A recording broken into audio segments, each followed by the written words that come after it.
감사합니다. 오늘 강해는 요한과 작은 자라는 제목으로 강해를 하도록 하겠습니다. 우리가 지난주에 23절까지 봤습니다. 요한의 제자들이 예수님께 와갖고 선생님이 메시아가 맞습니까? 이렇게 물었고, 예수님은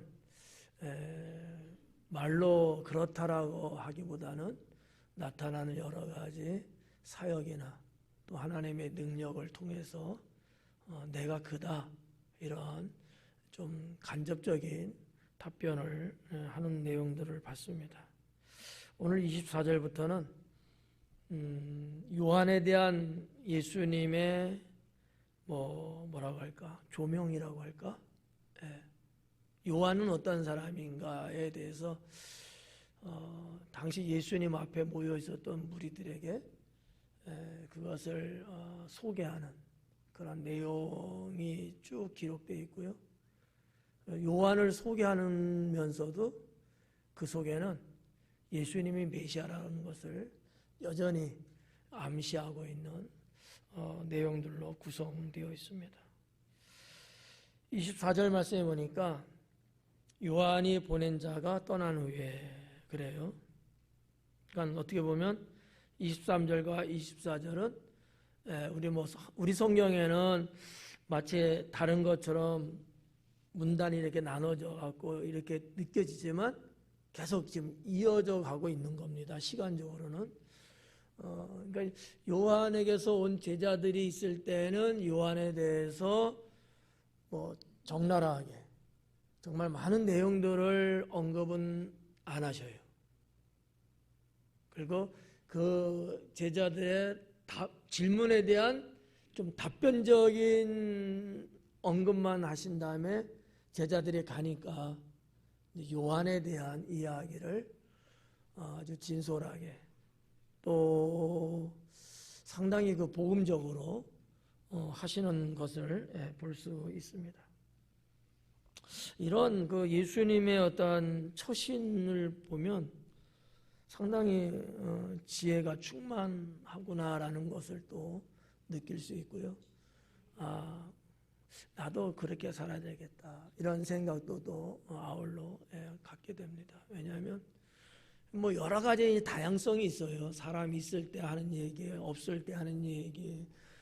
이 두 산봉우리 사이에 형성되는 계곡과 같은 인생사들이 있거든요. 사람이 여기에서 줄타기를 어떻게 얼마만큼 잘하느냐에 따라서 참 지혜롭다라는 말을 들을 수도 있고 참 멍청하다 이런 소리를 들을 수도 있거든요. 예수님은 그러한 부분에 있어서 매우 지혜롭게 하시지 않았을까, 이렇게 감히 제가 생각해 보았습니다. 요한의 제자들을 이제 보내놓은 후에 예수님이 무리에게, 이 무리는 거기 이제 모여 있는 백성들을 말하는 거죠. 무리에게 요한에 대하여 말씀을 하셨다라는 겁니다. 뭐라 했냐면 너희가 무엇을 보려고 광야에 나갔더냐 그래요. 이 말씀은 성경에 낱낱이 기록되지는 않았지만 지금 예수님 앞에 모여든 무리들의 상당수는 세례 요한이 광야에서 진리를 외칠 때에 거기에 갔던 사람들이었다라는 걸 알 수 있는 거죠. 왜냐하면 너희가 뭐 때문에 광야 갔냐는 거예요. 근데 당시에 유대 백성들이 광야에 왜 갔겠어요? 장사를 하러 갔겠어요? 이사해서 갔겠어요? 사람을 만나러 갔겠어요? 광야라는 것은 전혀 그런 곳이 아니거든요.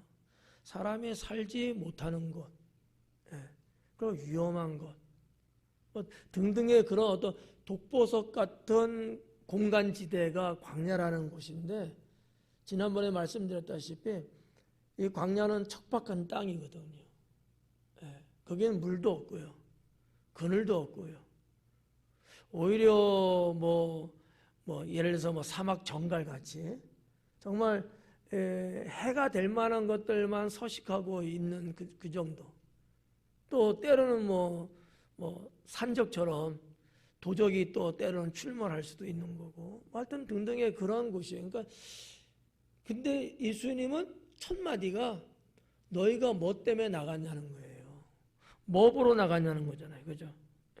너희가 무엇을 보려고 광야에 나갔더냐. 좀 생뚱맞지 않아요?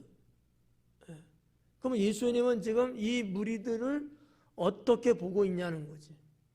그럼 이들은 이미 광야에 나간 경험들이 있는 사람이라는 것을 전제하에 지금 말씀하고 있는 거예요. 그런 내용은 여기는 없지만 이것만 봐도 알 수 있다는 거죠. 그렇다면 이 무리들 중에 어느 상당수는 이미 세례 요한을 따르는 제자들도 꽤 있었다라고 볼 수 있다는 거죠.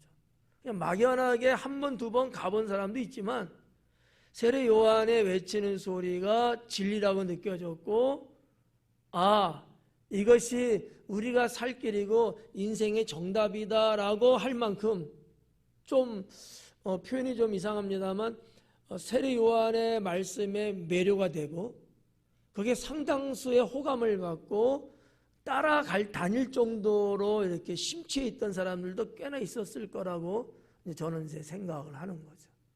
근데 예수님은 마치 이 무리들 뒤통수한테 콕 때리듯이 너희가 도대체 광야에 뭐 보러 갔어?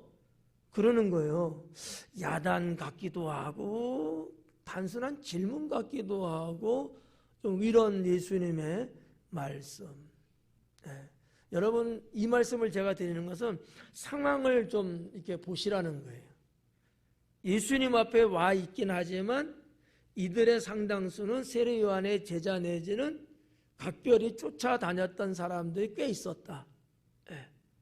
근데 이들에게 진정한 진리, 복음, 메시아 등등의 이런 것들이 뭐냐라는 거를 예수님은 이제부터 말씀하려고 하는, 그래서 말을 좀 꺼내는 것이 아닐까 이렇게 이제 생각되는 거죠. 오전 예배 때도 문학적인 얘기를 좀 했는데 어려워서 이 저녁엔 더 어려울 것 같아요. 나이적으로 더 늙어가지고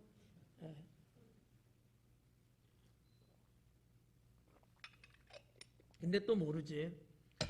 나이를 더 드셔갖고 더 잘할 수 있을런지도 모르지. 하여튼 세계적인 추세를 이렇게 쭉 보고, 문학이든 또 문장의 문법이든 이런 거 볼 때 말하는 방법들이 몇 가지 있거든요. 그 중에 하나가 이제 연역법이라는 게 있어요. 연역법. 이렇게 말하면 머리에 쥐나잖아요. 쉬운 얘기가 뭐냐면, 이거 컵이다. 뭐지? 이게 연역법이라는 거예요. 답을 이리 말해주는 거예요. A는 B와 같다. 이런 식으로. 연역법. 또 하나는 귀납법이라는 게 있어요. 그거는 이건 컵이다 이렇게 말 안 하고 이게 뭐지? 이렇게 답변을 뽑아내는, 질문을 던지는 게 좀 귀납법적이에요. 왜 예수님이 메시아지? 이거하고 예수님은 메시아야. 같은 것 같아요? 다른 것 같아요? 다른 것 같죠? 우리 한국 스타일은 이미 답을 말해주는 거야. 그래서 학생들이 거기에 대해서 생각을 할 이유가 없어. 할 필요가 없는 거예요. 알았잖아. 답만 알면 되는 거야, 우리 한국 사람들은. 이게 맹점이죠. 그러니까 좀 창조적이질 못해요. 여러분 핸드폰 갖고 계시죠? 핸드폰 생각한 적 있어요? 이게 어떻게 해서 이렇게 될 수 있는 거지? 이런 거 있잖아. 그냥 쓰는 거지. 그러니까 매우 연역법적인 사고방식이라는 거죠. 근데 서구의 사람들은 안 그런다는 거죠. 귀납법적이라는 거죠. 야, 이게 어떻게 해서 이 조그만 손 안에 들어올 수 있지? 야, 이 안에 들어가는 부품은 그럼 얼마나 적을까? 그래서 해체도 해버려. 조립도 해보는 거지. 그러니까 여러분 얼마나 창의적이고 얼마나 그들이 발전을 하겠습니까? 이런 것들이 있다는 거예요. 있는데 유대인들의 사고방식은 그것도 좀 달라요. 예수님이 오늘 이 본문에서 그 방식을 썼던 건데, 너희가 왜 광야에 나간 거야? 뭐 보러 간 거야? 뭐 이렇게 질문을 툭 던지고 그 다음에 나온 게 뭐냐면은 너희가 바람에 흔들리는 갈대냐? 무엇을 보려고 광야에 나갔더냐? 바람에 흔들리는 갈대냐? 이 얘기는 무슨냐? 바람에 흔들리는 갈대를 보려고 광야에 나갔느냐? 이 얘기거든요. 그러면 여러분 같으면 제가 여러분에게 그렇게 말하면 여러분 뭐라 할 것 같아요? 이렇게 말하면 바보스러운 거야. 맞는 얘기인데 아니지. 아닌데 그래. 아니요라고 딱 답만 말할 게 아니고 아니요. 우리는 뭐뭐뭐 때문에 나간 거지요. 이렇게. 예수님의 의도는 그 고백과 답을 유도하는가 꺼내기 위해서. 내가 알려주는 게 아니고 문제를 너희가 갖고 있는데 그 문제 답도 너희가 내게끔 만드는 거지. 그러니 얼마나 머리가 아프겠어요. 소용건장 그렇죠? 네. 문제만 알고 있는 것도 머리 아픈데 답까지도 내가 다 해결을 해야 돼. 근데 이게 진정한 교사는 그렇게 하는 사람이라는 거죠. 네. 한국 엄마, 한국 아버지, 한국 부모님들은 똑같아. 연역법적이야. 다 손에다 쥐어주잖아. 야, 가져. 다 해결해 주잖아. 서구 사람은 안 건네니까 안 그래. 야, 어떻게 해서 그럴 수 있지? 이렇게 정도만 해요. 귀납법적으로. 유태인들은요. 고기를 잡는 방법을 제시해요. 근데 이렇게 하면 잡을 수 있어? 이게 아니에요. 일단 네가 던져봐. 던져보면 성공도 하고 실패도 하죠. 거기서 인생을 터득하게 만들어요. 그러니 얼마나 이 지능이 대단해지겠냐고. 그러니까 세계 최고라고 말하는 이유가 바로 거기에 있는 거죠. 예수님이 그러한 언어적 방식을 여기서 지금 하고 있는 거예요. 내가 이 말씀을 여러분에게 드려야 할 이유가 전혀 없는데 지금 하고 있어. 안 한다고 해서 여러분이 뭐라 할 건 아니잖아요. 근데 하여튼 이러한 유태인들의 언어 구사 능력, 표현 문장 능력 이런 것들이 있다라는 걸 볼 수 있는데 그냥 예수님이 뭔가 답을 유도하고 있어요. 유출해내고자 하는 게 여기 24절에서 충분히 묻어나 있다 이렇게 볼 수 있는 거죠. 너희가 무엇을 보려고 광야에 나갔더냐? 여기까지만 하면 기납법적으로 끝날 수 있어요. 근데 거기서 뭐라 그래? 바람에 흔들리는 갈대니? 이러는 거예요. 근데 전혀 유대인들은 생각은 아닌데? 그럴 거 아니에요. 아니요. 우리는 거기에 선지자가 있어서 그 소리를 우리는 그 소문 듣고 우리는 갔죠. 벌써 답이 다 나온 거야. 이런 예수님의 언어가 3단계로 여기에 소개되고 있습니다. 그럼 이렇게 이야기하시면서 세례 요한이 어떠한 자냐? 이거를 이제 소개를 하는 거예요. 그러면 무리들이 다 이야기하고 그래서 답이 다 나왔어. 그래서 이야기를 던져주면 답을 이야기해주면 거기에 대해서 전혀 이상할 리가 없는 거예요. 내가 답에 동참했고 답을 말했어. 근데 선생님이 그런 나에게 대해서 다시 한번 이야기하면서 맞았어. 그게 바로 그런 거야. 하면은 확 각인이 되는 거죠. 기억이 확 되는 거예요. 그래서 세례 요한이 누구구나. 이거를 지난번까지는 그냥 간헐적으로 알았어요. 대충 피상적으로만 알았어요. 잘 몰랐어요. 그냥 훌륭한 선지자 정도만 알았단 말이죠. 이 부분을 예수님은 분명하게 이번 사건을 통해서 짚고 넘어가고 있다. 이렇게 볼 수 있습니다. 자, 그래서 여기 보니까 바람에 흔들리는 갈대냐 그래요. 상당히 비유법적이면서도 어떻게 보면 의인법적으로 지금 사용하고 있는 거예요. 갈대는 우리가 물질 구분할 때 식물, 동물, 광물 뭐 이렇게 하잖아요. 갈대는 뭐예요? 갈대지. 이제는 갈대가 됐어. 갈대는 식물이잖아요. 근데 식물인 갈대를 사람으로 주님은 말씀하고 있는 거예요. 바람에 흔들리는 갈대는 맞아요. 근데 이것은 열왕기상 14장에 나오는 사건에 대한 것을 예수님이 인용하고 있다는 거지. 이스라엘 왕조 보면 통일 왕국이 있고 분열 왕국이 있잖아요. 그러면 사울, 다윗, 솔로몬까지는 통일 왕국이고요. 120년 동안 솔로몬의 아들과 그의 휘하에 부하였던 여로보암이 북이스라엘 남유다로 쪼개지면서 분열 왕국 됐거든요. 여로보암 왕 때에 하나님 앞에 득지하고 살았던 그들에 대하여 선지자는 이 얘기를 한 거예요. 바람에 날리는 갈대와 같다. 하나님이 흩어버리겠다는 거죠. 심판을 얘기하신 거예요. 그러면 정말 그 시대의 선지자가 하나님이 선지자를 통해서 말씀하신 그 갈대는 정말 저 강가에 있는 갈대였겠어요? 아니란 말이에요.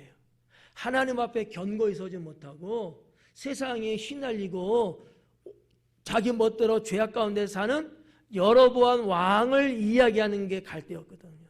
이해가요? 네. 이런 부분들을 예수님은 성경 말씀을 다 아시니까 적재적소에 백성들에게 예언적이고 좀 메시아적인 이런 표현들을 사용을 하셨다라고 저는 이제 보는 거죠. 그래서 바람에 흔들리는 갈대냐 그래요. 여러분 갈대와 그 억새하고 구분하셔요? 억새는 뭐죠? 억센 게 억새야. 갈대는 갈대가 돼서 갈대야. 자, 억새는 어디서 자라죠? 억새는 들녘이나 산에서 자랍니다. 억새는. 어떤 사람들이요 그거 보고 갈대라고 자꾸 그래. 그리고 내기를 하더라고. 내 옆에서 보니까 이건 100번 져. 그건 억새야. 갈대는 강가나 물가나 이런 데 서식을 하죠. 이것만 딱 보면 그냥 답이 딱 나오는 거야. 이거는 그냥 덤으로 말씀드리는 거예요. 근데 우리가 이렇게 보면 옛날에 그 학청도 작년인가요? 저 서천에 우리 그 갈대밭 한번 보고 왔잖아요. 보면은 이 갈대라는 게 어때요? 이게 키가 그냥 쭉 커갖고 그냥 얼마나 이거 뭐 사사도 아니고 11도 안 되죠? 그냥 갈대 그냥 또 심각하게 생각한다 또. 웬만큼 바람 불면은 말이 난리잖아요. 이렇게 휘날리잖아. 예. 이 성경에서나 유대인들이 생각하는 이런 갈대를 비유법적으로 어떨 때 사용했느냐라는 거죠. 변덕이 심한 거예요. 그런 사람. 또 확고하지 못한 사람. 그리고 견고하게 서지 못하는 사람. 조그만 일에도 왔다 갔다 하는 이런 사람들. 이런 유형의 내용을 말할 때 갈대 같다. 유대인들은 그렇게 실제로 말했고 또 아까도 말했지만은 신앙적으로도 영적으로도 그렇게 이제 표현했다라는 것을 볼 수 있습니다. 25절 말씀에 보면 그러면 너희가 무엇을 보려고 나갔더냐. 두 번째네요. 부드러운 옷 입은 사람이냐. 보라 화려한 옷을 입고 사치하게 지내는 자는 왕궁에 있느니라. 부드러운 옷을 입은 사람이냐 그랬어요. 이 부드러운 옷은 정말 뭐 권력 있고 돈 있는 사람 많이 입을 수 있는 옷이었죠. 일반 백성들은 이 부드러운 옷을 입을 수가 없죠. 돈이 안 되거든요. 근데 이제 이 부드러운 옷이 함축하고 있는 의미는 뭐냐면 사치스러움이에요. 그리고 화려함이거든요. 그게 그 뒤에 나온 거예요. 당시 유대 사회에 있어서 이 부드러운 옷을 입었다라는 얘기가 가지고 있는 뜻은 그런 거였다는 거죠. 매우 사치스럽다. 매우 사치스럽다. 또 화려하다. 너무 이렇게 자기를 확 드러내듯이 교만하다. 막 이런 여러 가지 의미로 많이 썼는데 뭐 돈이 많으니까 그 어려운 시대일지라도 돈 많은 사람들은 외국 문물이 이렇게 들어와요. 그러면 원래 유대의 산물은 아니야. 이 부드러운 옷이라는 게 외국에서 들어온 거예요. 아마 제가 그냥 조금 고고학적으로 이렇게 볼 때 이 동양에서 들어간 물건들이 꽤 많았습니다. 그 당시에도 코끼리 상아도 들어갔거든요. 코끼리 상아도, 비단도 들어가고요. 양장 같은 거, 염색, 뭐 우리가 빌립보서 보면 나오지만은 그런 거 많은 것들. 왜냐하면 유대 사회에서는 생산품이 없어요. 뭐가 있어요? 올리브, 포도, 뭐 이런 거예요. 일반 뭐 다른 거는 없어. 뭐 그 메마른 척박한 땅에서 뭐가 나오겠어요. 그러니까 대체적으로 그런 것들이 들어오고, 또 로마가 또 지배했던 시대적인 부분이 있으니까 로마인들이 또 와서 많이 주둔하고 살았죠. 일반 로마의 백성들도 로마 정부에서 정책적으로 그 침략한 그 도시나 나라를 좀 더 견고하게 지배하려면 자기 본국의 사람들을 그쪽으로 이주시켜갖고 뭔가 동화 정책을 써야 되거든. 그래서 로마도 그렇게 했어요. 가버나움에도 많이 들어가 살기도 하고 이런 식으로.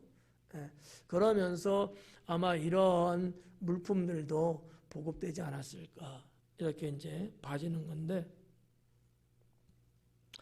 근데 이러한 부드러운 옷은 어디 있다고 그래요? 왕궁에 있느니라. 그러면 뻔하잖아요. 귀족 부인들, 고관 대신 우리나라 말로 말하면 뭐 임금 왕서부터 시작하고 그 휘하에 권력 있고 돈 많이 은행에서 들어왔다 나왔다 이런 사람들이 이런 옷을 입었는데 그런 거 보려고 나갔느냐라는 거죠. 그랬어요? 아닌 거죠. 여전히 답은 우리는 광야에서 외치는 요한을 보러 갔다 이거예요. 그러니까 예수님은 한 번만 해도 되는데 자꾸 하는 거야. 자꾸 분위기를 이렇게 띄우는 거예요. 이 말이 좀 우리 예수님께 조금 경망스러운 표현인지 몰라도 상황은 그렇다는 거예요. 한 번으로 딱 해서 정리해갖고 딱 해도 되는데 한 번 이렇게 이런 식으로 또 한 번 이런 식으로 해갖고 자꾸 세례 요한이라는 존재를 무리들이 좀 더 이게 입체적으로 알 수 있도록 자꾸 만들어 가시는 것 같아요. 제가 볼 때는. 그 다음에 26절에 뭐라 그래요? 그러면 너희가 무엇을 보려고 나갔더냐? 그러면 그러잖아요. 그러면 너희가 도대체 뭘 보러 나갔더냐? 선지자냐? 이러시는 거야. 선지자냐? 그래, 맞다. 여기서 이제 예수님이 세례 요한에 대해서 확실하게 마무리를 이제 짓는 내용이 나오는 거죠. 옳다. 번역은 이제 옳다 있는데 뭐 그렇다, 옳다, 맞다 뭐 다 되는 거예요. yes 이런 거죠. 옳다. 내가 너희에게 이르노니 선지자보다도 훌륭한 자니라. 그래서 너희들이 거기 나간 거야. 선지자보다도 훌륭한 사람이기 때문에 너희가 간 거지. 너희가 뭐 갈대 보러 가고 뭐 화려한 옷 보러 가고 뭐 그래서 간 건 아니지 않느냐? 그렇죠. 그래. 잘했다는 거예요. 일종의. 그러니까 선지자는 보러 그렇게 나가야 되는 것. 거기에 대한 정당성을 예수님은 지금 말씀하고 있는 거예요. 그러면 아직 뭐 내용은 나온 건 아니지만 세례 요한 인정도에도 그렇게 가야 되는데 세례 요한보다 예수님이 메시아잖아. 그럼 예수님 보러는 어때야 돼요? 당연히 예수님 앞에 나와야 된다는 얘기예요. 이런 내용들이 이 말씀 속에 함의되어 있다는 거지. 안에 담겨져 있는 거예요. 저 깊이. 겉으로 드러나 보이지는 않잖아요. 단순하게 그냥 뭐 이렇게 이야기하시는 정도밖에 안 보이지만 주님의 그 말씀 저 내면에는 그 부분까지도 있지 않았겠느냐는 거지. 세례 요한이라는 자가 비단 강야에서 외쳤고 너희들은 그를 선지자로 보고 나가서 줄곧 봤는데 그래 잘했다. 그런데 그는 메시아가 아니야. 단순한 선지자 정도뿐이야. 근데 메시아는 내가 왔는데 그럼 나를 보러 어떻게 해야 되냐? 당연히 와야지.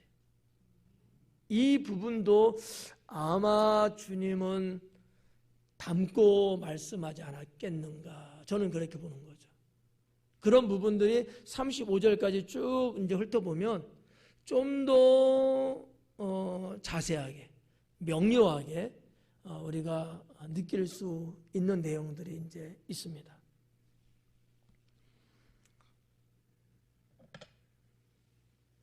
목이 마르네.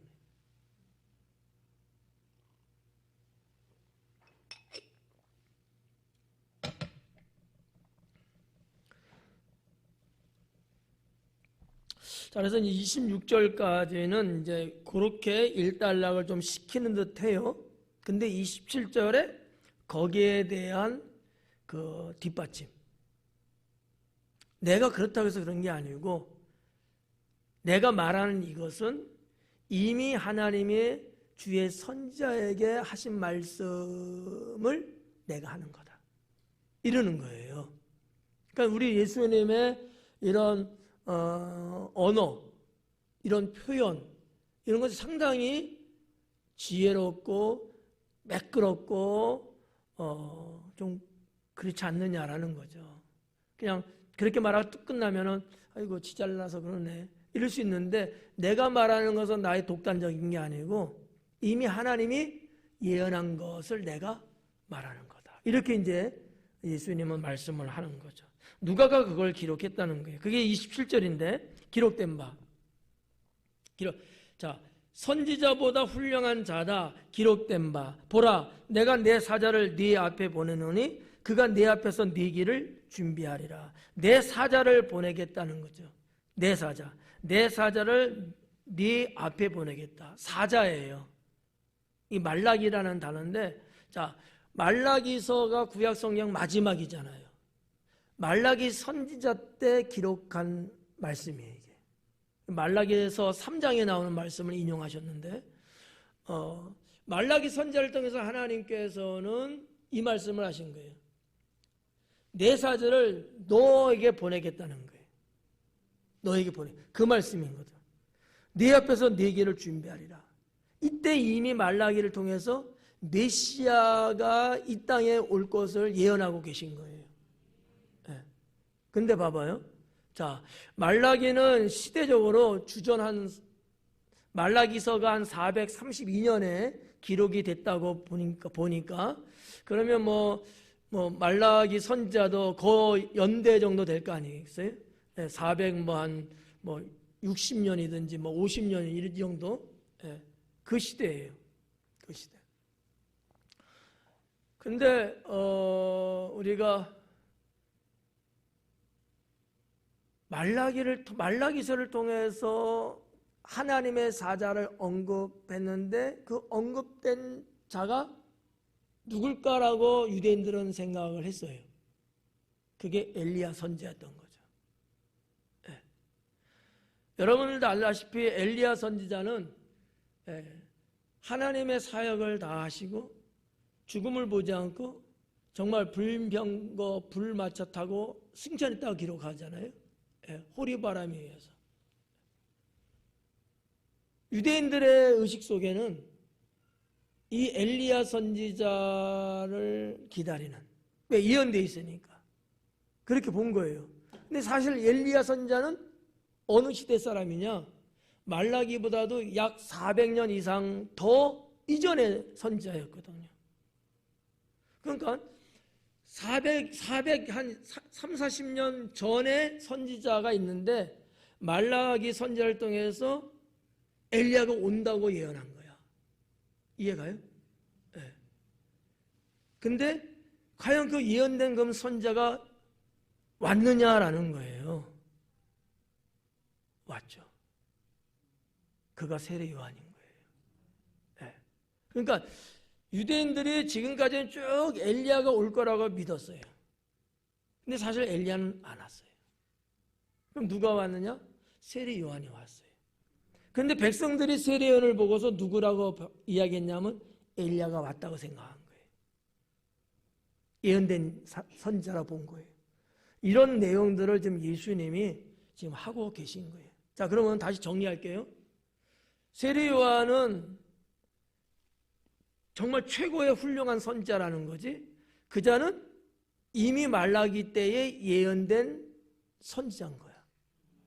네, 이렇게 본 거예요. 이 정도 훌륭하다. 아까 제가 초대 말씀드렸죠. 지금 예수님 앞에 있는 무리들 중에 상당수는 누구의 제자, 누구를 따르는 자들도 많았다?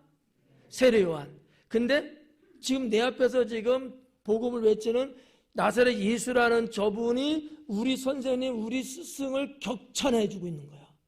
기분이 좋을까 나쁠까요? 좋을 수밖에 없어요. 그래서 복음을 받았는데 하나도 거릴 게 없는 거야. 어떤 면에서 복음의 연장선상에 있다고 볼 수 있는 거예요. 이게 좀 어려운 얘기일 수도 있는데, 왜냐하면 세례 요한을 통하여 하나님의 구원 계획을 시작해 온 것이 세례 요한이 지금 어디 있어요? 감옥에 들어가 있어요. 이제 그를 통해서 복음은 끝나요. 근데 예수님이 바톤을 이어서 계속 끌고 가시는 거예요. 그래서 세례 요한과 예수님은 별개의 두 인물이 아니고 세상을 구원시키기 위한 하나님의 계획 안에 있는 한 선과 같이 지금 흐르고 있다고 하는 사실이죠. 그래서 어떻게 보면 예수님의 세례 요한보다 더 대단하지만 세례 요한을 높여준 거예요. 그로 인해서 당시의 사람들이 예수님에 대한 어떤 반론 내지는 거부 내지는 이런 것들을 없고 다 받아들이고 다 호응할 수 있게 하기 위한 정말 천혜의 지혜로움이 아니었을까. 이렇게 저는 그냥 해석을 합니다. 이렇게 해석해도 맞나? 그래서 이제 예수님은 말라기서를 인용한 이유가 바로 거기 있다는 거예요. 아직까지도 계속 세례 요한을 극찬하고 있어요. 예. 자, 근데 상황이 이제 달라집니다. 28절. 내가 너에게 말하노니 여자가 낳은 자 중에 요한보다 큰 자가 없도다. 여러분은 어때요? 여자가 낳은 자 중에 여러분보다 더 큰 자 있어요, 없어요? 이게 엄청난 진짜 예수님의 극찬 중에 극찬이거든. 다 여자를 통해서 우리가 출생했잖아요. 세례 요한보다 큰 자가 없다는 거야. 그럼 이 사람이 최고라는 거죠. 이 정도면요, 정말 아이돌 BTS는 저리 가야 뿅 가는 거예요. 그냥 막 이러는 거지. 이 정도로 예수님이 세례 요한을 여기까지만 언급을 하셔요. 근데 좀 아이러니하면서도 놀라운 게 뭐냐면 그러한 세례 요한이지만 이 우주에 태어난 자치고 세례 요한보다 큰 자는 없어. 전무후무한 최고의 세례 요한이에요. 그런데 하나님 나라의 작은 자보다 세례 요한은 더 작은 자라는 거지. 놀라지도 않네. 나 같으면 와, 이 정도는 표현했을 것 같은데 마스크 벗으라 할까? 표현했는데 마스크 때문에 안 보이는 것 같아. 대단하지 않아요? 뭐가? 하여튼 순종은 잘해. 자, 세례 요한은 이 세상에서 가장 큰 자인데 하나님 나라에서의 작은 자가 있어요. 근데 그 자보다도 세례 요한은 더 작은 자라는 거예요. 어디에 문제점이 있어요, 그러면요? 하나님 나라의 작은 자가 도대체 누구냐, 이게 문제지. 그렇잖아요? 하나님 나라에서의 작은 자가 도대체 누구길래 누굴까? 구원받은 백성을 말하는 거예요. 자, 요거를 시대적으로 좀 나눠서 말씀드릴게요. 세례 요한은 우리가 구분을 할 때 구약의 마지막 선지자입니다. 구약적인 선지자죠. 무슨 얘기냐면 하나님의 구원이 이루어지기 이전의 사람인 거예요. 물론 구약시대 때도 하나님이 그의 백성들을 구원은 하셨어요. 이게 메시아적 구원을 지금 말씀드리는 겁니다. 그 전이에요.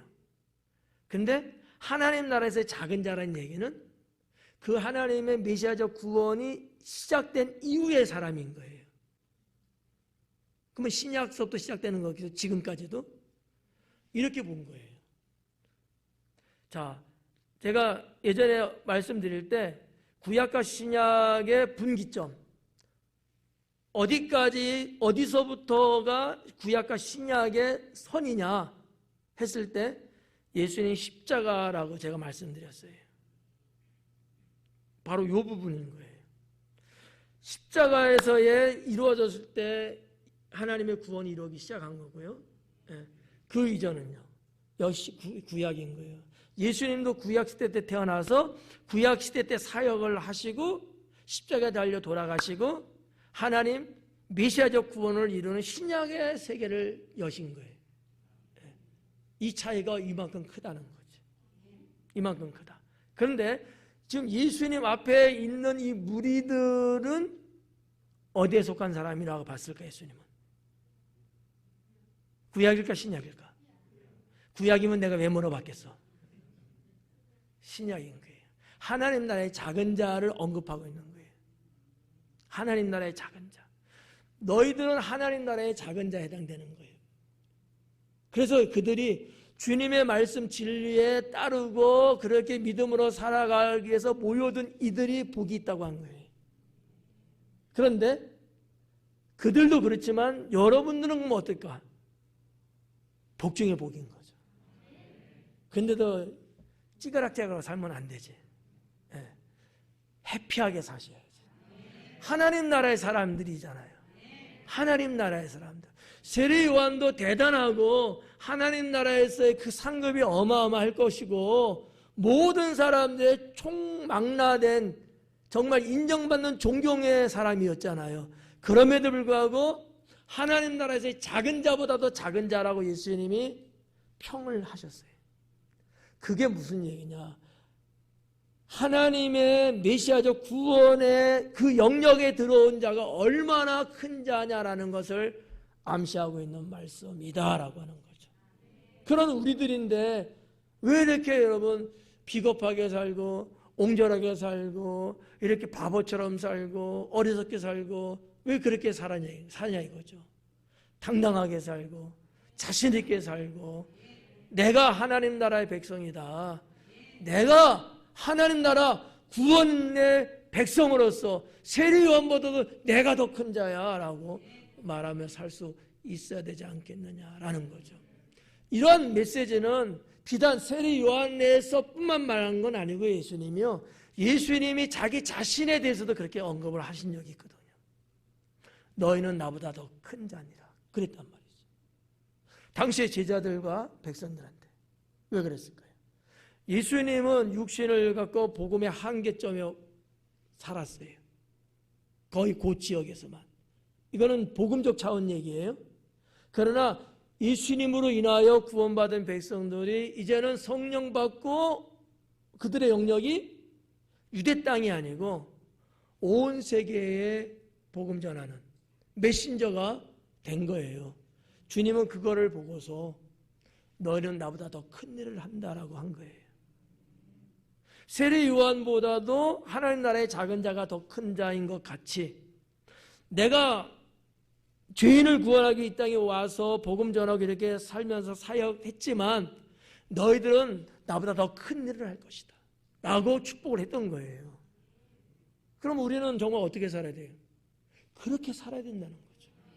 주님이 그렇게 인정하고 그러한 비전을 줬는데 우리는 여전히 내 삶 속에서 그냥 쨍알쨍알쨍알하고만 살면 이게 참 멋이 없잖아요.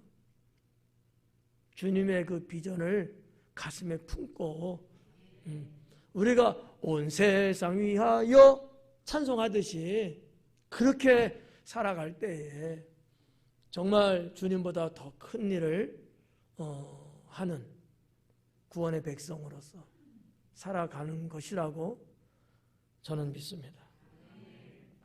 자, 이런 부분들이 이제 뭐 28절, 그리고 29절에 모든 백성과 세리들은 이미 요한의 세례를 받은지라. 모든 백성과 세리들은 이미 요한의 세례를 받았대요. 이거 여러분 좀 착각하시면 안 돼요.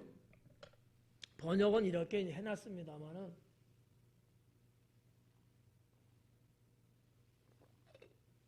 모든이라는 단어를 사용했다고 해서 정말 숫자적으로 액면 그대로 하나도 빠짐없이 다 모두는 아니에요.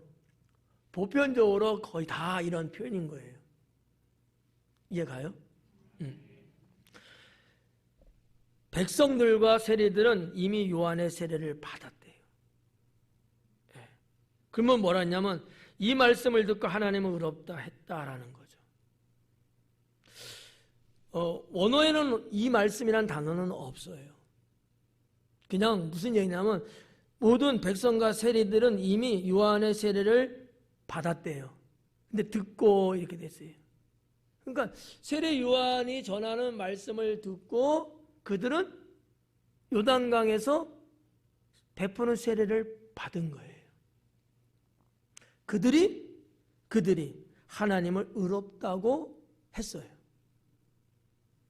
이게 이제 여러분들은 뭐 이게 도대체 무슨 말인지 뭐 잘 이해 못할 수도 있어요.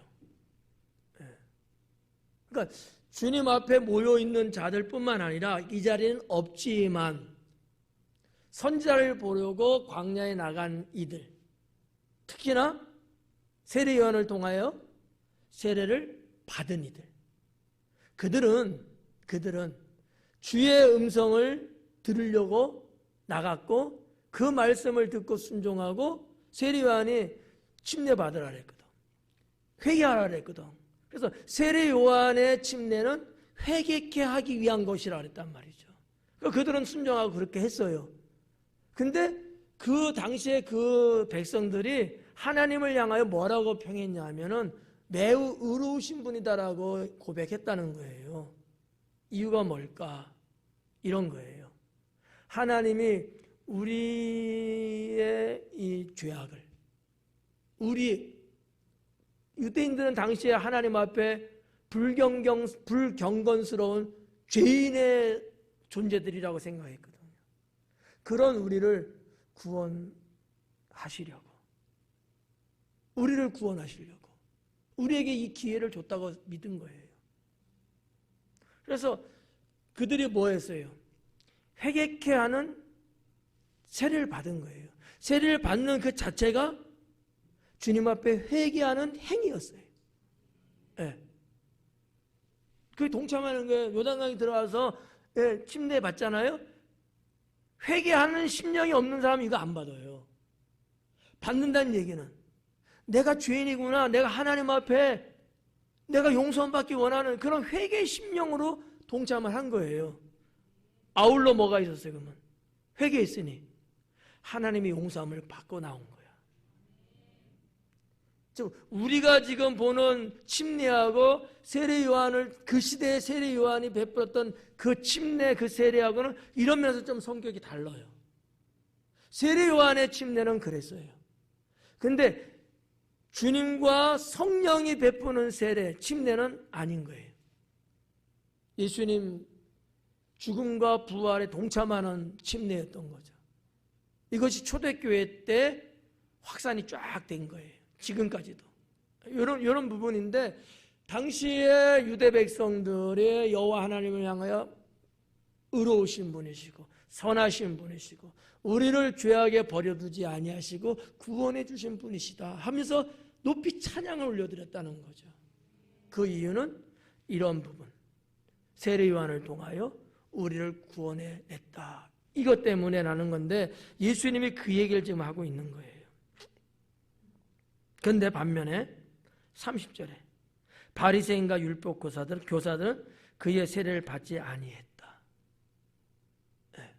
그러니까 하나님이 지금 하신 일이 있는데 백성들을 구원시키기 위한, 그래서 세례 요한이 왔고 세례 요한을 통해서 세례를 베푸는 행위를 했고 쭉 했는데, 이렇게 뭇백성들은 순종하고 이렇게 따랐는데, 반면에 바리새인과 율법사들은 안 했다라는 거 아니에요. 당시의 종교 지도자들은 세례 안 받았어요. 왜? 본인들은 주인이라고 생각 안 한 거죠. 오히려 세례 요한에 대해서 폄하하고 오히려 이상한 자, 귀신 들린 자 이런 식으로 몰아붙였거든요. 그러니까 전혀 그들이 받을 이유가 없겠죠. 그 얘기를 예수님이 이제 나열을 하고 계시는 거예요. 그의 세례를 받지 아니함으로 그들 자신을 위한 하나님의 뜻을 저버리니라. 무슨 얘기냐면 하나님께서 구원시키고자 기회를 주셨는데 이들은 그 기회를 거절했다는 거죠. 오늘날 우리도 마찬가지예요. 하나님이 우리가 세상을 살아가면서 이런저런 여러 가지 일 만나고 겪고 죄도 짓고 뭐 어쩌고 이렇게 살면 하지만은 하나님이 늘 우리에게 어떤 은혜를 주셔요. 죄에서 돌아설 수 있고 회개할 수 있고 은혜 받을 수 있고 등등의 이런 기회들을 쭉 주시는 거예요. 그게 뭐예요? 그게 하나님의 뜻이거든요. 근데 이런 기회가 오는데 바리새인과 율법사들처럼 내가 거부를 하는 거야. 아이, 나중에 할게. 아, 싫어. 난 안 해도 돼. 뭐 이런 식으로. 이게 옳은 거예요? 아니잖아요. 예수님이 말씀하고 싶은 바는 여기에 있는 거예요. 이것은 세례 요한의 사건으로 말씀하지만 사실은 어떻게 보면 내가 복음 전하는 나한테 지금 초점이 또 있는 거예요. 지금 바리새인과 율법사, 서기관들은 지금 누구를 핍박하고 누구를 죽이려고 한 거예요? 예수님이잖아요. 하나님이 구원시키려고 나를 이 땅에 보내서 기회를 너에게 주었건만 너희들은 나를 거부했다는 거죠. 이 얘기를 세례 요한의 예를 들면서 말씀을 하는데 그 말씀 내면에 그 안에는 예수님 본인의 사역이 담겨져 있다, 이렇게 볼 수 있다는 거죠.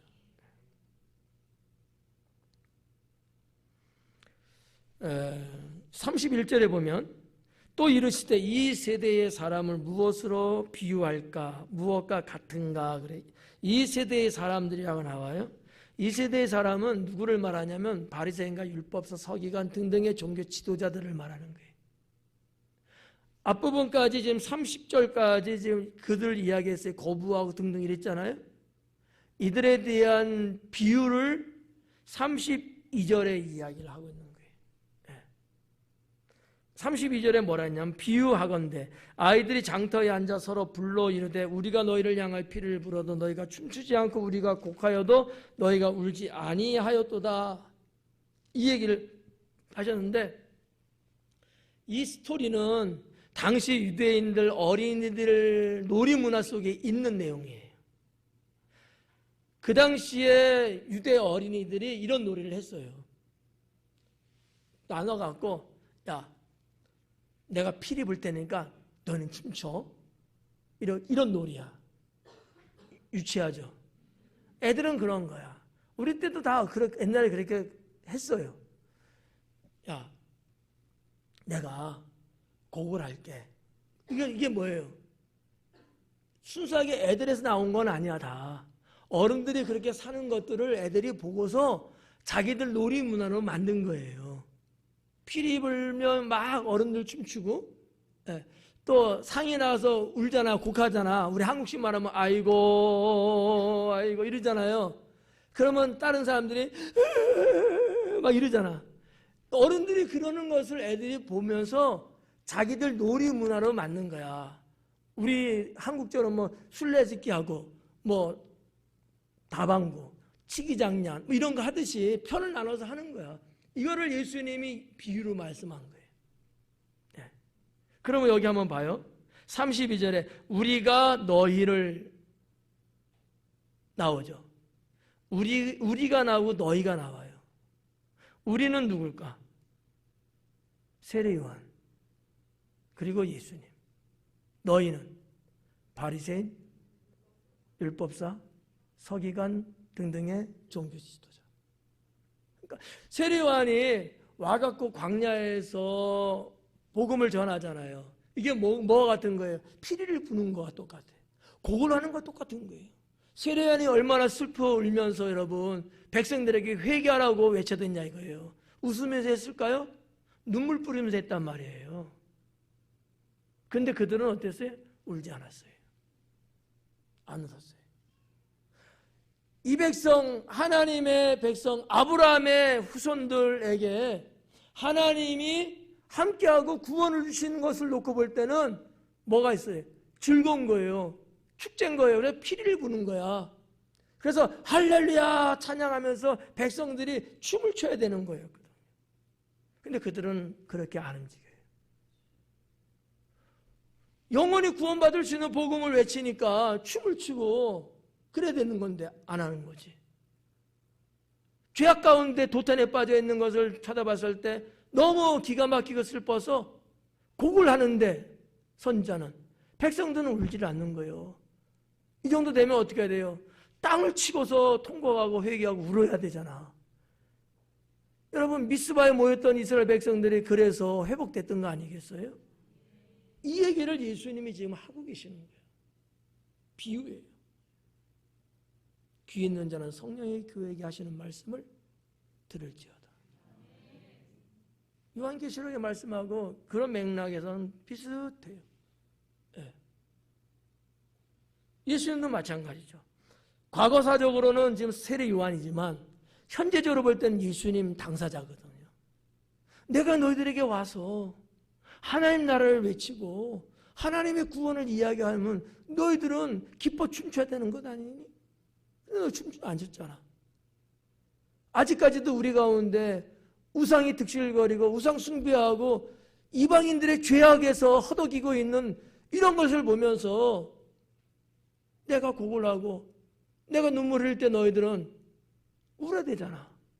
실제로 예수님은 감난산에서 예루살렘을 쳐다보시면서 우셨거든요.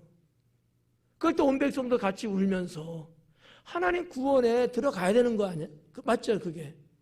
안 했다는 거지.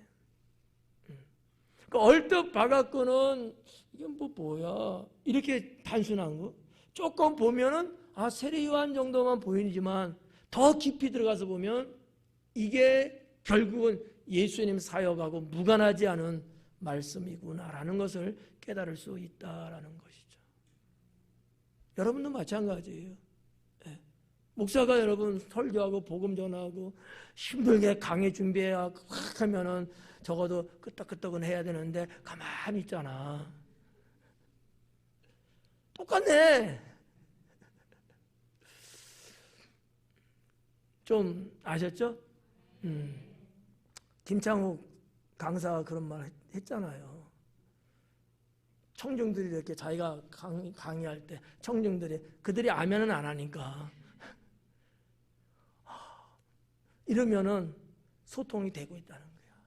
그런 모습을 보면서 그 김창욱 그 강사는 무슨 생각했냐면 자존감이 팍팍 올라간대요. 내가 정말 필요한 존재구나 이들에게. 저들의 삶을 조금이나마 어루만지고 위로가 될 수 있는 그런 역할을 내가 하고 있구나 이런 생각을 하고 있는 것 같아요. 그가 진짜 그 한 얘기야. 자존감이 막 생긴대. 자기도 그만둘까 뭐 어쩔까 뭐 별별 생각하고 외국에 나가서 은둔 아닌 은둔처럼 인생을 피하고 뭐 이런 게 있었대잖아요. 그분 강의 들어본 적은 있으시죠? 예.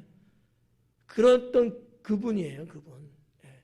근데 이렇게 자기 강의를 듣는 청중들을 보면서 청중들이 끄떡끄떡거리고 이렇게 리액션이 있으면 그걸 보면서 뿌듯하고 삶의 사명을 느끼는 거야. 나도 좀 그렇게 했으면 좋겠어.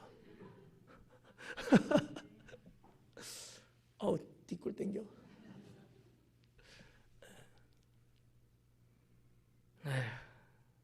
왜 사니?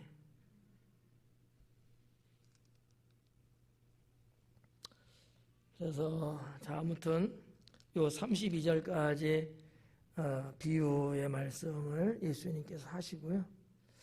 33절부터 또 다른 장르가 나오는데 세례 요한이 와서 떡도 먹지 아니하고 포도주도 마시지 아니하며 너희 말이 귀신이 들렸다 하더니. 그러니까 예수님이 지금 바리새인과 율법사한테 하는 얘기예요.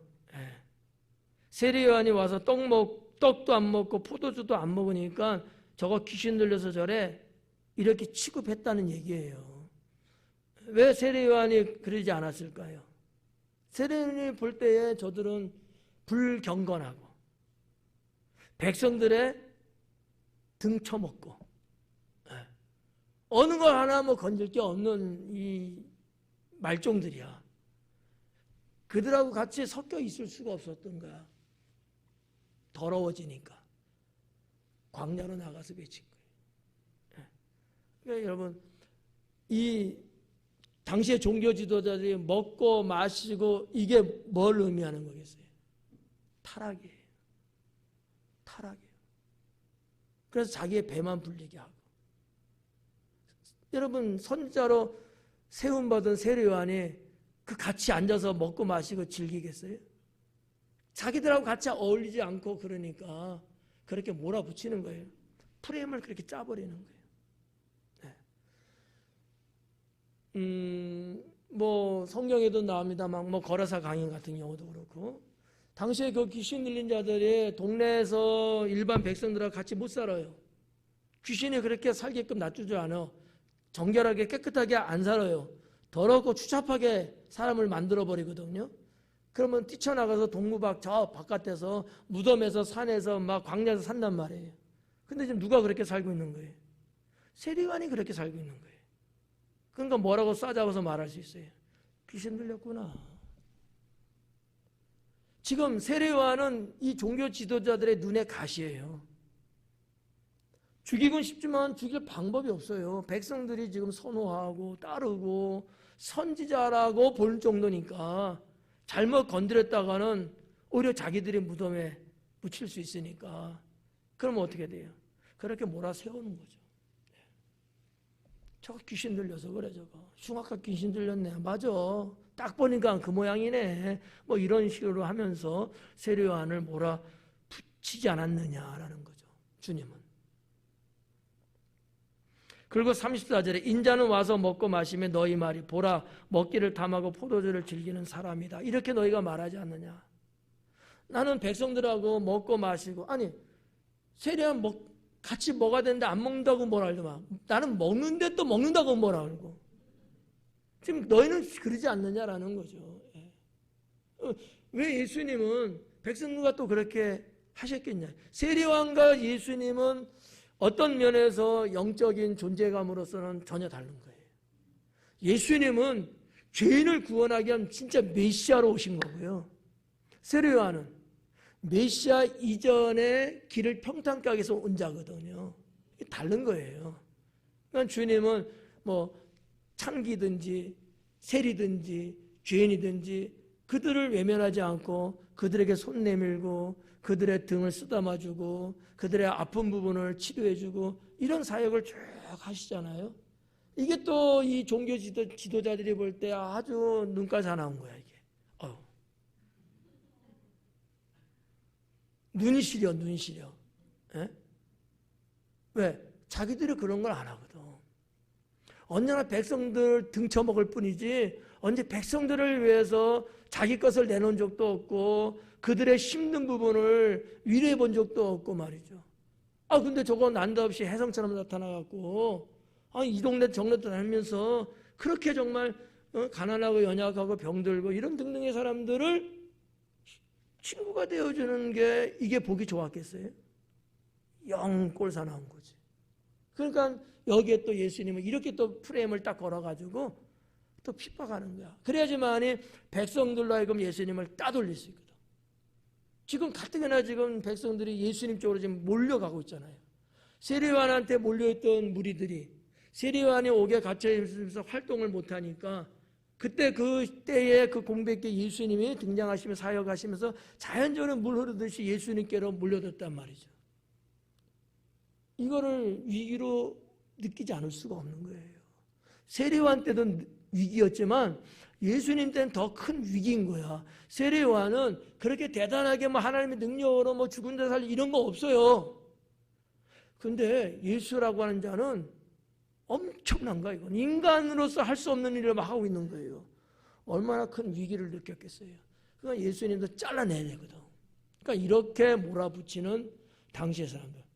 너희가 세례 요한에서는 그렇게 말하더만 나는 너희들이 원하는 대로 그렇게 했더만 또 나는 또 그렇게 했다고 뭐라 그러고 너희가 좀 그러지 않느냐 이런 얘기를 주님이 이제 하고 계시는 거죠.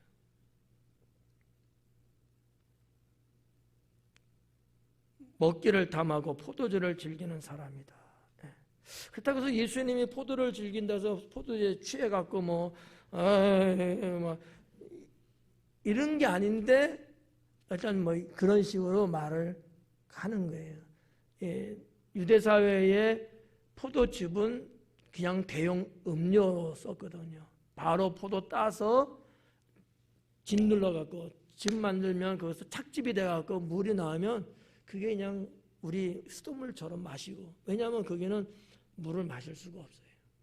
석회질이 너무나 심해갖고 우리 한국도 석회가 많은 나라거든요. 유대 땅은 더해요. 네. 웬만한 땅 다 보면 다 석회야. 그래서 거기는 이렇게 이게 절벽 같은 데라도 이렇게 파면 파져요. 그래서 무덤도 그냥 손쉽게 이렇게 파 들어갈 수도 있고 하여튼 뭐 못 마실 거고 그러다 보니까 자연적으로 포도를 많이 재배해서 음료로 사용을 이제 하는 것들이죠. 그럼 뭐 이게 뭐 순인의 집에 갔을 때 아유 예수님 오셨어요. 자 여기 포도 한 잔 드세요. 술 생각하지 말고 물 한 잔 드세요. 이런 식으로 또 첫 순회 가니까 또 그래도 한 잔. 근데 그걸 보는 게 그렇게 꼴사나운 거야. 아이고 저것들 봐라 그냥 짝짝꿍이 돼가고 이런 거를 술을 즐긴다라고 유대인 사회에서 그들은 말을 하고 있다는 거죠. 그건 아니잖아요. 여러분 포도주는 드셔요? 안 드셔요? 그러면 편의점이나 마트나 이런 데서 파는 포도 주스는 드셔요? 예수님 드신 게 그런 거 일종이에요. 주스야 주스. 네. 우리 주스도 뭐 알코올 없죠? 네. 없을 것 같아요. 있나? 없을 거야 아마. 네. 저도 포도 주스 평생에 한 두세 번 먹어봤나? 안 먹어요. 절대 안 먹는 건 아니야. 주면 먹어. 그런데 일부러는 안 먹어요. 포도 주스 먹는데도 취하더라고. 네. 뭐 그런 것도 있고, 뭐 주님이 다시는 포도나무에서 난 것을 먹지 않겠다고 하나님 나라 갈 때까지는 그러셔갖고 늘 저는 그게 각인이 돼 있어. 그래갖고 뭐 안 먹어도 되는 거니까 뭐, 네. 뭐 포도 주스 안 먹고 망고 주스 먹지 뭐. 이런 식으로 해서 살고 있습니다만, 자 아무튼 여기 이제 34절까지 내용을 이렇게 보면서 왜 예수님은 세리와 죄인들하고 이렇게 친구가 됐는가? 간단하죠. 영원 사랑이에요. 영원 사랑이죠. 영혼을 구원하기 위한 주님의 사랑이 크기 때문에 그런 거죠. 다 복음이라고 볼 수 있는 거죠. 마지막 35절 말씀 보니까 지혜는 자기의 모든 자녀로 인하여 옳다함을 얻느니라. 지혜는 자기의 모든 자녀래. 지혜는 마치 지혜가 사람인 것처럼 기록이 돼 있어요. 원어에도 그렇게 나왔어요. 소피아라고 기록이 돼 있어요. 근데 이제 요 말뜻을 잘 또 새겨 들어야 될 것 같아요. 자, 지혜는 자기의 모든 자녀로 인하여 옳다함을 얻느라. 자기의 모든 자녀, 그녀의, 원어적으로 보면 그녀의 모든 자녀거든요. 근데 소피아가 여성 명사기 때문에 그녀라고 번역을 하는 거예요. 네. 근데 이제 우리 성경은 그냥 자기라는 단어로서 좀 어감이 좀 이상하니까 그녀의 모든 자녀 이게 맞는데 자기의 모든 자녀로 인하여. 그럼 여기서 말하는 모든 자녀는 누구냐? 하나님 백성들이에요. 좀 더 정확하게 말하면 주님의 진리를 듣고 살고 있는 자들. 또 좀 더 과거 이전 시간으로 보면 세례 요한을 통해서 복음을 듣고 있었던 그들을 일컫는 거예요. 자기의 모든 자녀로 인하여 옳다함을 얻느니라. 옳다함을 얻는데요. 그들이 옳다고 이야기한 거야. 맞다고 하는 거야. 진리다고 말하는 거예요. 뭐가? 우리에게 전해준 복음이. 우리의 귀에 들려진 진리가. 그 진리를 듣고 그 말씀을 믿고 따르는 이들은 옳다라고 인정하고 그렇게 고백하고 있다는 거죠. 그렇다고 보면 오늘날 우리도 마찬가지죠. 우리도 하나님 말씀을 들은 우리잖아요. 그런 우리가 뭐라고 해야 돼요? 우리가 가는 이 신앙의 길이 옳다고 말을 해야 된다라는 거죠. 이것이 결국은 소피아 되시는, 지혜 되시는 예수님에 대한 격찬입니다. 이런 부분 여외에도 여러 가지 있는데 그거 다 그냥 생략을 하고 이렇게 보시면 깔끔할 것 같아요. 35절까지 말씀을 보았습니다. 기도합니다.